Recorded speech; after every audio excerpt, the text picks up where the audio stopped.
Welcome back to One-on-One with Mr. U. Of course, I'm your host, Mr. U. In studio with us, former U.S. Marine Sergeant, law enforcement officer, singer-songwriter, recording artist, international speaker, award-winning author, take a breath, published photographer, civil trial lawyer, and overall Renaissance man. Steve Gallegos is in the house with us today, man. Steve, how are you, brother? I'm outstanding, man. I was like listening to that introduction and I want to meet that guy. Shoot. Y'all about to. I'm excited about this conversation, man. I can't wait to get into this. Customarily, I always ask our guests to come in and kind of share about their background, their childhood. What was life like for young Stephen? Where'd you come from? How'd you get from there to where you are right now? Go ahead. Oh my goodness. You want to deep dive right into the dirt, right?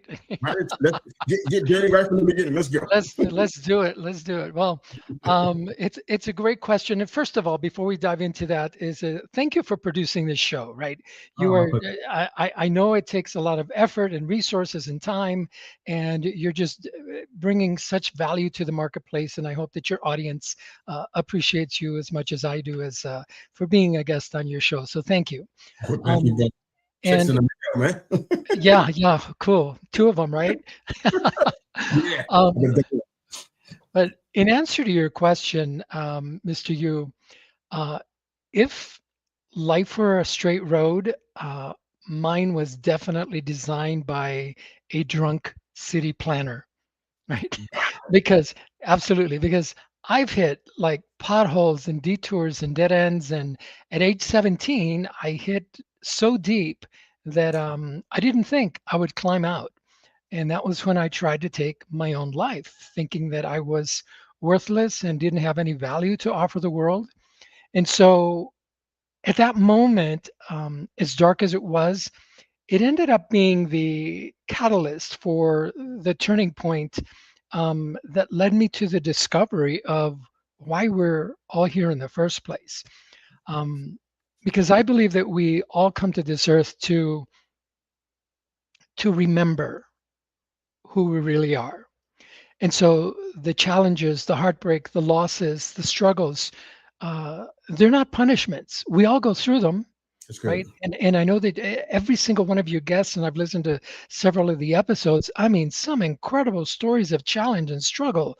Um, from being put up for adoption when you're 2 days old to, others wanting to take their own life and divorce and bankruptcy and all these kinds of things. But these aren't punishments. I believe that they're reminders because each one of these experiences, they kind of strip away bit by bit who we thought we were, Hmm. and they help us find the truth of who we really are, right? They help us find the courage. They help us find the strength. They help us connect with the inner wisdom. They help us connect with nature and with God, however we may see, God as an entity. So yeah, my story started in the ditch, but it's also where I found the map. Oh, I love that, man. I can't wait to hear more about you, but you're an interesting guy. I know that already, but the listeners and viewers are about to find that out. You talk about some areas that I love talking about, but I want everybody to hear your take on this because it's so unique. You wrote a book called Time to Yell Cut, become the writer, producer, and director of your life. I'm I'm I'm I'm, I'm loving this. I'm loving this. You're teaching people how to be the writers and the producers and the directors of their own lives. Now, for me, I know, I do have God at the center of my life, so I do get direction from Him. But there's just a responsibility that we have that we just can't put off on anybody else. There's certain things that we're responsible for. We have a measure of stewardship that we can't put off on anybody else. We can't blame our mom and our dad. We can't blame our brother and sister because they annoyed us. So that's why we didn't get the job done. We can't blame our coworker, our boss who doesn't like us and we don't like him. We can't blame people for what we need to be doing morally, emotionally, spiritually. But you talk about becoming a writer and producer and director of your own life. In short, what does that mean to you? What does that mean? It means, brother, exactly as you said. It means taking 100% responsibility for where you are in life. And you said that we can't blame others, yet we do it anyway.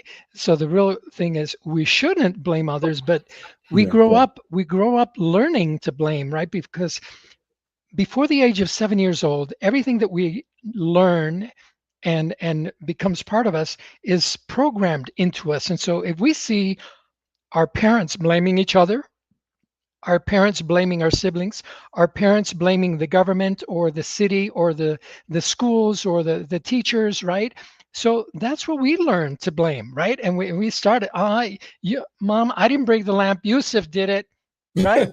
And we start off early, right? And sometimes we suffer consequences as a result of that, and sometimes we don't. We get away with it, and so we learn that, if I do something off the rails, I'm just going to blame my brother. I'm going to blame my sister. I'm going to blame the neighbor, whoever. And so we grow into adulthood not knowing how to take responsibility. Yet, if we want something to change, like you said, whether it's your career, your marriage, your sex life, your physical body, your income, your status in life, the car you drive, where you go on vacation, you can't depend on someone else to make the necessary change that's going to make that shift happen for you. We need to take 100% responsibility, and which is what I teach in my book, is the foundation of the yelling cut process. We take 100% responsibility because we are the only ones that can then yell cut, right? We yell cut, and we get to call over, just like the directors of a movie and television and music and the productions, even as simple as a podcast production. We yell cut, stop. I need the writer, I need the actors, I need the wardrobe people, I need the catering people, everybody that is involved in that production. We say, we need to make some changes right here, right now. I need the script rewritten. I need you actors to do this instead of that. I need your wardrobe people to change these costumes. I need the caterers to change the food. You're putting too much sugar and caffeine in these actors, right? First thing in the morning, and then they're going off the rails. So by taking 100% responsibility, you know what? The person that's in charge gets to make the rules. The person that's in charge gets to make the changes. And that's it. And so, unless we assume that role, we're expecting mom and dad and brother and sister and our boss and the government, right? Yeah, like they're going to make the change we need. No, it's not going to happen. We need to do it. Hold my breath. Yeah, exactly. So that's the foundation of the time to yell cut experience. I love this. Love this. I think I get just a small sense of where you're going with this book. You want to empower people to break free from beliefs that could be limiting and depleting and kind of live a life of purpose. When you wrote Unshackled, I don't know if you were directing it to women specifically, but we have a lot of listeners and viewers that are women. I'd love to hear your thoughts on why you wrote Unshackled. What did you see? What kind of behaviors and beliefs did you see, and where did you see them that prompted you to say, you know what, this book needs to be out because I know some folks need some help? I love that question. Thank you for it. Yes, the whole idea of the book Unshackled and why it was written for women, and it was specifically written for women, because over the years, you've announced my experiences as a Marine, as a law enforcement officer, as a trial lawyer, as a singer-songwriter in the entertainment industry, as a photographer, all these things I've done. I've had the opportunity to work with some remarkable people, including many of them remarkable women. Yet in my experience, I witnessed these women go through challenges and struggles like men don't have to, right? Oh, we get abused and we get, teased and we get this and that and the other. But, when a woman goes into a situation for an audition in Hollywood, for example, and it turns out that she's got to sleep with the producer in order to get the job, right? You and I, Yusef, don't have to deal with that shit, right? 9 times out of 10. Sometimes it happens, like it happened to me when I was an entertainment lawyer in Los Angeles. And I went to a meeting, but I was still pursuing my own music career at the same time. So I Okay. went to a meeting at a very, very popular lounge at the Beverly Hills Hotel with a producer that I'd been trying to contact for a long time, trying to schedule a meeting. And finally, the meeting happened. And here I am, kid in a candy store where this guy's painting my future. We're going to put you on these stages. You're going to get to do this. You're going to get to record here, perform here, and all this stuff. And I'm going, whoa, yay. And then I feel his hand going up my leg, right? Going up my thigh. And it wasn't a mistake. It wasn't like he was reaching for his wallet and accidentally happened to, touch mine across the table. And so my instinct kicked in, but even before that, and here's the danger of this whole thing, Yusuf, my first thought was maybe I should just give in and see where it goes because I want what's on the other side of this experience. I want it so bad being on that stage, having Wow. that recognition, right? Being that international singing superstar that he promised that he would help me get to. But then the Marine and law enforcement officer kicked in and I took his hand, twisted it off my leg, and threw him to the floor, right? And I left. But that was just one experience for me. But as a lawyer, I had numerous clients throughout that period of time in the 80s and 90s come to me with these horror stories about assault and abuse and all these invitations and things that they had to experience. And they had to keep quiet because they wanted to keep working in the industry, right? And a lot of these were women. And so I wrote the book because women, they're being attacked today, right? Yeah. There's proposals to deprive them of their voting rights. There's proposals, that exist to tell them what they can and can't do with their bodies, and all those kinds of things, right? They don't get paid equal to you and I for doing the same work. The society and government and politics just draws all these distinctions that really, really impact women, and it hurts me. It hurts my heart to know that it wasn't until the 50s that women had the right to vote in this country. Are you kidding me? These are my sisters and my wife and my friends and my mom, right? Yeah. How is it possible that I could look at my wife and say, you are less than me and you don't have the right to vote? No way. And Oh, so I wrote Unshackled to help women recognize that, yeah, they're going through some shit. And I'm a man helping them through this mess, but this mess is a universal mess. In other words, you and I go through it as well in a different and varying degrees. And so I wrote this book for the women, and then the book for men is called Unleashed, and that is in the works right now. It'll probably be well, congrats, released man. in the Yeah. spring of next year. But it teaches them, again, where these stories come from, where these ideas that we have about ourselves come from, and it's generally it doesn't come from us, No, I right? love it. It comes from the world. The rest of the world tell us that you're too black, you're too fat, you're too skinny, you're too tall, you're too whatever, and so you can't do this because what? You're black or you're brown. That's just ridiculous, and we can change that. Absolutely. Thank you for sharing that, man. I love to hear a specific moment in your life where you had to yell cut and kind of change the trajectory that you were on. Do you have a story like that? Oh yeah, and I just alluded to it when I was in that meeting with that producer at the Beverly Hills Yeah. Hotel, right? After that event, I went back to my office and I had tears in my eyes as I'm driving back to my high-rise law firm office, corner office overlooking the 405 freeway in Westwood.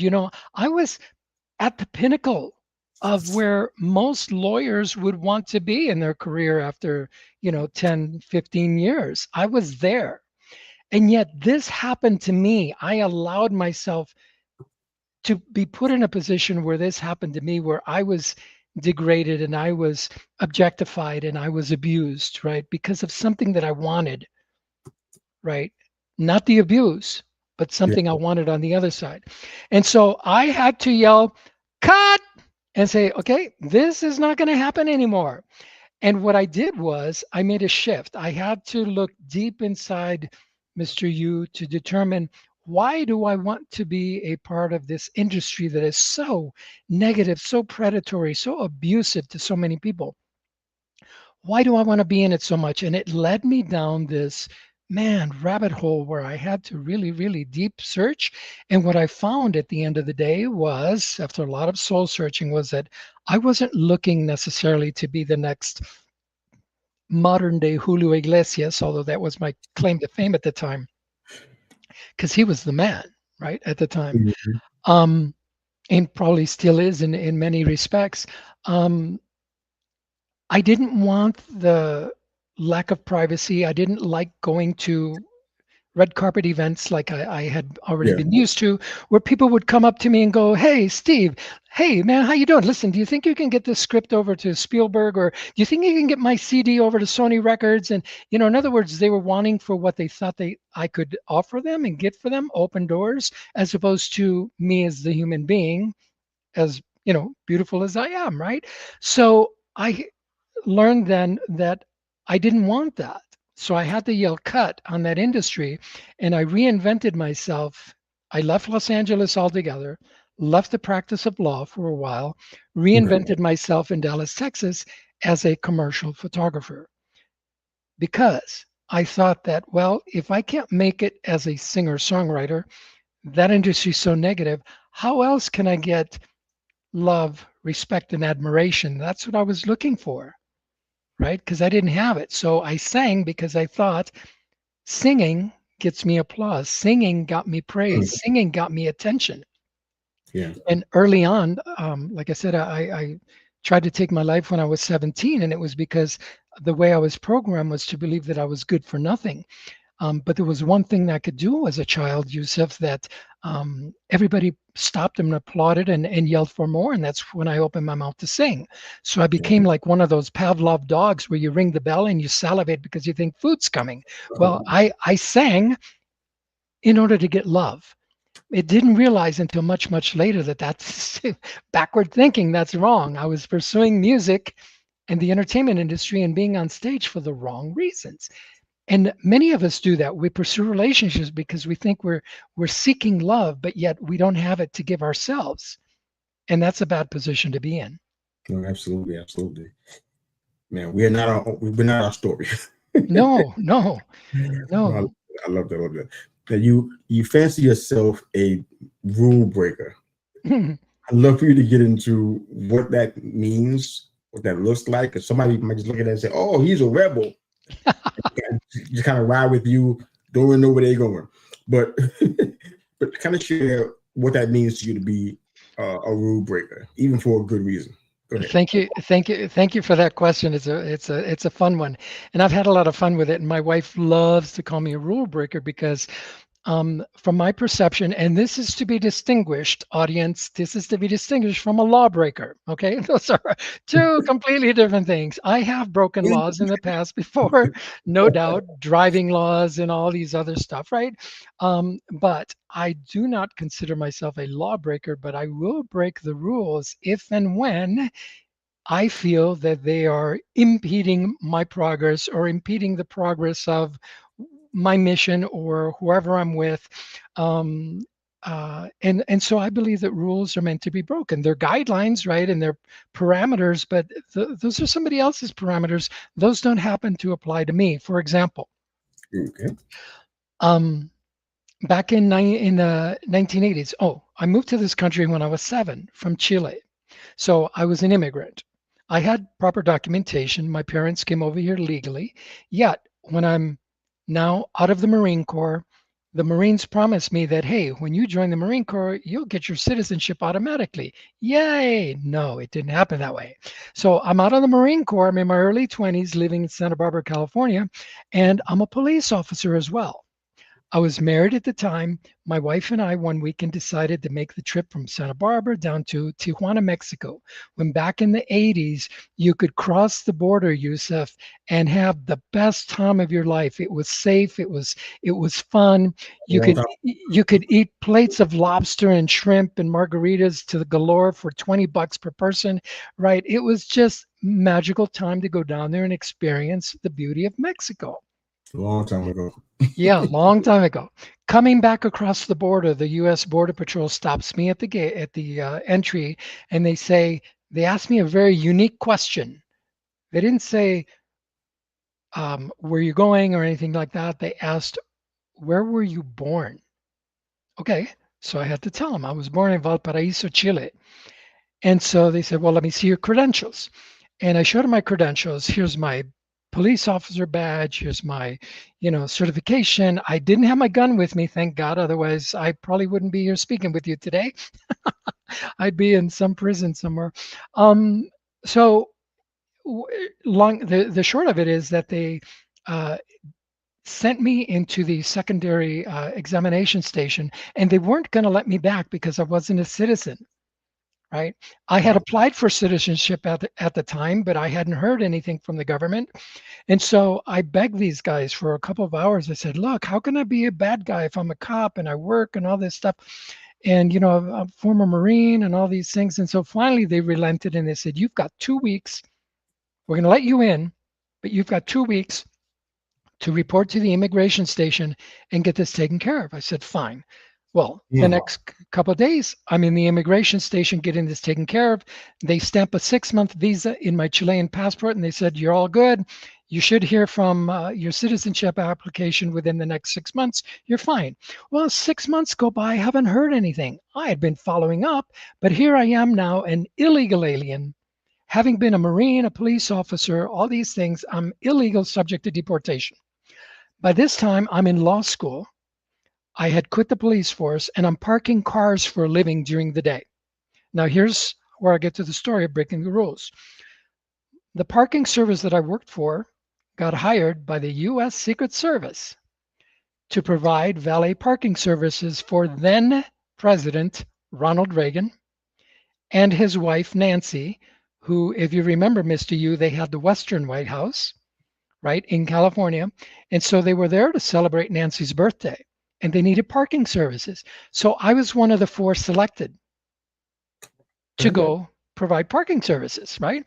And so here I am. I'm opening the door for people like Colin Powell and the Bushes and just all kinds of people that I probably didn't recognize then, but nowadays it's like, oh my goodness, look at these guys. And so during a break in the proceedings, Secret Service agent comes out and says, the president would like to know if you would like to have your photo with him. And we said, heck yes. So they lead us to the back of the house. We're standing in the yard and they said, the president's going to be out momentarily. Do not talk to him. Do not ask him any questions. Just smile for the photos. And the photographer setting up. Well, here comes Mr. President. To me, he looked like John Wayne coming out. A man's man, just, tall as an oak tree and big, because I'm 5'9", he's like, I don't know, 7'20" or something. At least in my imagination, in my mind, he was at the time, right? The president of the United States, the most powerful man in the world, is out coming toward us. And he's coming out and he says, well, hello. And we shake hands. And then he says, well, we're waiting for the photographer to finish setting up. He says, do you have any questions for me? What was the rule? What was the rule? No. The rule, no talking, no questions, just I asked him, I said, Mr. President, not so much a question, but I have this issue I'd like to talk to you about.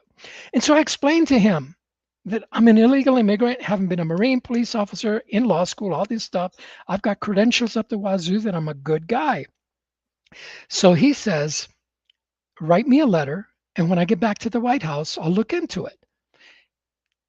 I didn't know whether he was or wasn't. I didn't know whether this was just a politician talking, but I did. I took him up on it. So within the next couple of weeks, I compiled everything, wrote a beautiful letter with a stack of documents, my commendations as a Marine police officer, and boom, send it off. But 2 months later, I get a call while I'm at work at the parking lot, and it's Steve, it's for you. Go to the phone. He says, "Hello, this is the Deputy Commissioner of the INS, the Immigration Service." I thought it Sure was it a joke. Yeah. is. And he says, and this is what he says, Mr. Yu, the President, Ronald Reagan, received your letter and he has forwarded it to me with directions that I'm to make sure that your citizenship application gets resolved. Wow, right? Wow, Here it wow. is, the most powerful man in the world helping me. Who was I? I know who I am now, but at the time I didn't consider Well, that's myself being, the even qualified to speak to him, much less to be the subject of his attention, right, and his service. And so, yeah, so there was. Now, in 1987, I got sworn in as America's newest citizen, riding in the 4th of July parade in Santa Barbara, California, on the back of this beautiful 1956 Chevy convertible. I'm in my Marine Corps uniform, just waving to the crowd. All because you why? didn't really like that, did you? All because all, all because I broke a rule, right? A rule that was set for me by someone else, and I dared to speak my mind to the most powerful man on the planet. I love it, man. It's an awesome story. Yeah, You got, great you got story. time. You got time for a few more questions. I got to stick to the script on this one. I got to be good. All right. So Yes. you had a term I thought was so strange. Like he got to explain it to me. Who you are in the bedroom is who shows up in the boardroom. I'm gonna say it again for those in the back because I need to hear it myself again. Who you are in the bedroom is who shows up in the boardroom. Now, this might have kids watching this show, so I want to make sure we good. Are we going to be okay with your response? I'm going to yell cut on that one. No, it's thank you for that question. And yeah, that's a fun one. And yes, it's the answer is suitable for children Praise the two Lord. All right, two thank and you. up. Absolutely, absolutely. For all it's suitable for all of God's children. Um and here's why I say that. It's a talk that I've given because I believe that who you are at home, so the bedroom represents the home. The bedroom represents your private side. The bedroom represents who you are behind closed doors, whether it's Look, in the kitchen, bathroom, garage, wherever, right? So who you are at home, who you are in the bedroom, is who shows up at work the next day. Meaning, whatever happens in your private home life cannot be extricated from your work life. A lot of people think they can compartmentalize, but the truth is we can't. Because if I'm sad at home, if I have trouble in my marriage, guess what's going to happen the next day when I go to work, Mr. Yu? you're going to be sad at work in the cubicle. Exactly. And what happens? I snap at people. I kick the dog. I just shoo them out of the office. I go, just do your job and shut up and leave me alone, kind of thing. You'll That be at happens. home all the time then. Exactly. That happens every day at work, and people are wondering why is Bob so mad at me? Why is Mary yelling at me? Why is Susie so off? She's like, wow, she's on the warpath and stuff. Well, if we take a look and really look at that person, something's going on internally. Something's going on at home, right? Good. It's the kids, it's the mortgage, it's the finances, it's on the brink of bankruptcy, Everything. it's all these stresses. And so when I say that, who you behave, how you behave, who you are, and how you behave at home is going to show up at work the next day. So, meaning the message, meaning that we need to be careful Right. because those things are intertwined, right? We go and put on a happy face at work, yet inside we're dying. People know. It's like the dog that can smell your fear, right? People Absolutely. know when you're not being genuine and authentic. So we need to take care of business at home with ourselves first, then with our loved ones, our siblings, our spouses, our the relationships that we're in, our parents, etc. And only then can we show up at work and do our job and Yeah, focus. that makes sense. I love it. All right. Next to last question, the penultimate question, if you will. What are the top three scripts in your opinion that people need to rewrite in their lives kind of have the success and happiness that you talk about? Oh, the top 3 skips. Okay, here we are. Drum roll number 1 is I am not worthy. Ooh. I am not worthy. In other words, I don't deserve this, right? Oh, I don't deserve to make that much money. I don't deserve to go speak to the president. I don't deserve to drive this car. I don't deserve to live in that neighborhood. I don't deserve to wear these clothes, right? All of these things that we tell ourselves because we lack the education, we lack the financial resources, we were born on the wrong side of the tracks, we were born in New York, or we follow the New York Giants and not the Dallas Cowboys like everybody should, right? We Why would you do that? We're not ready. I go, wait a minute, how did we get there? Well, after yesterday's performance, Dallas, I'm so sorry. um, yeah. So maybe the Cowboys are thinking we don't deserve to win, right? And so we don't, right? So that's why they're playing so bad. I'm sure that if I sat down and spoke to the players, we would probably find 1 or 2 of them or more that have that mindset. And so we have that mindset. We need to change it and get rid of it. Number 2 is the imposter syndrome. Is that I'm not qualified to be here. In other words, you ascend to the vice president or president or CEO position, yet inside you're going, oh my God, I'm a fake. I didn't go to Harvard. I went to a smaller school, and I wasn't an A+ student. I was only an A- or a B student, and all of these things. And we start questioning our value. We start questioning our abilities, thinking that one day someone else is going to come along and say, you're an imposter. And again, this goes back to our upbringing as kids, when we were told, we raised our hands in school. Mr. Yu, did you ever do this? Raise your hand in school to answer a question? And did you ever give the wrong question? I gave the wrong answer? I'm going to say no because this is my show and I'm going to be embarrassed, but I'm going to say I get the right answer every time, sir. I remember one time I was asked, the teacher was going up and down the rows and giving everybody a word, and we had to describe what that word is, right? Define the word. We had to stand up. And so my word was shrug. I'm an immigrant to this country. I never had heard that word before. So what did I do? I went like this. And she said, yeah, that's right. Winner. Winner, chicken dinner, right? Yeah, what does shrug mean? I don't know. And I got it right. So all you got to do, man, is show up and participate. That's really what it is. And then the third most common story that we tell ourselves is that it's too late to change. Oh, I've been in this for so long. I'm in my 40s or in my 50s, 60s, 70s, wherever. I've had this job for 20 years. How am I going to go out and find my own and launch my own business now? Who am I to write a book now? It's been too long, and who's going to read it and all this stuff, right?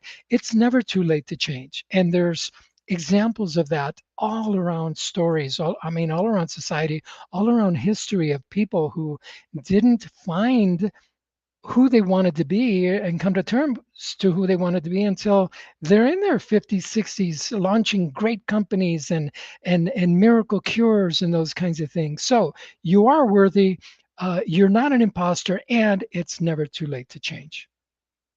I love it. Those are all 3 really good scripts. All right, coming up with our last question of the episode. It's how we close out our show every single time.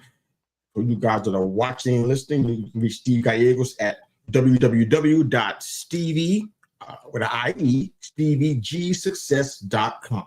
You can reach Steve Gallegos at www.stevieGSuccess.com. The address is on the screen and also in our show notes. If you're listening, you got to get into the show notes so you can get that information. And of course, if you want to reach out to me regarding coaching or podcasting, or have questions about entrepreneurship or anything of that sort, faith, whatever you have a question about, QR code in the upper right-hand corner of your screen, grab it, book some time with me. I'd be happy to have a chat with you. Happy to do so. All right, last question of the episode, our CMV question. I theoretically and temporarily remove what you've done up to this point, not to diminish you, but just as an exercise, skills, talents, hobbies, business ventures, vocations, erasing it. What is Steve Gallegos doing today? Obviously, something he's never done before. He hasn't done. Maybe he's thought about it, but he's never done it. What do you say, Steve, in your opinion?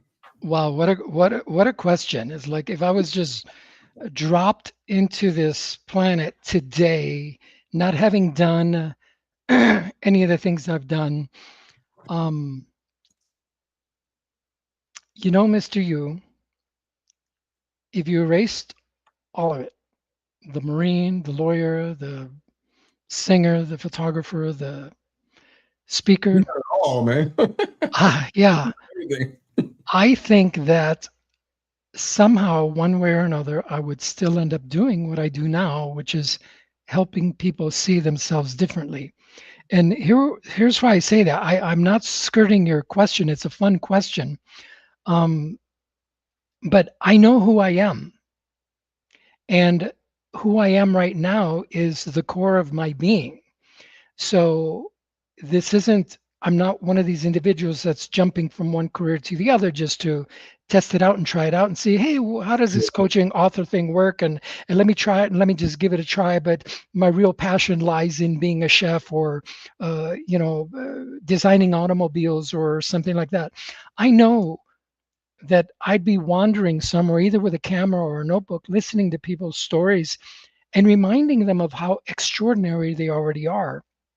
Because I think that no matter the titles I've held or, the common thread is I've always been drawn to that spark of helping people remind themselves of that we're one and that they are one together with the Creator.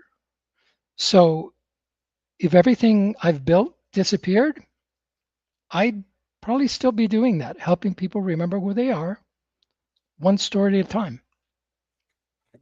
Every time I ask the question, I always think about what I know about the person, what I've learned through time with them.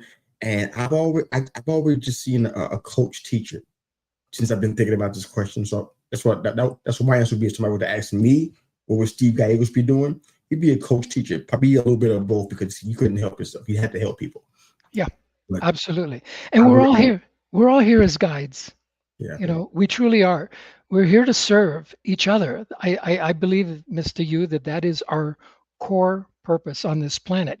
You are serving others as a speaker, as a minister, as a podcast host, as a husband, as a father, as a friend. You're serving others, whether you choose to do it as a realtor, a doctor, or a neurosurgeon, or as someone who flips burgers at In-N-Out. It's in service of someone else. And that's who we really are. I love it, man. You can find Steve Gallegos at steviegsuccess.com. You see what he's doing. He's done everything. He's a wealth of knowledge. So you definitely want to pick his brain.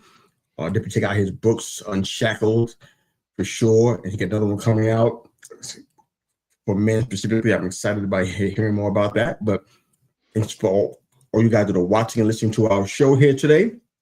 We will have this episode will be up on all the live, on all the socials. It's on almost all the socials right now, except a couple of them.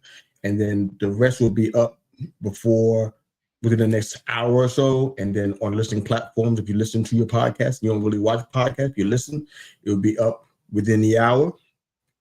That's Steve Gallegos, ladies and gentlemen. I'm Mr. Yu. We're out of here. Have a great day. Thanks again for watching and for listening.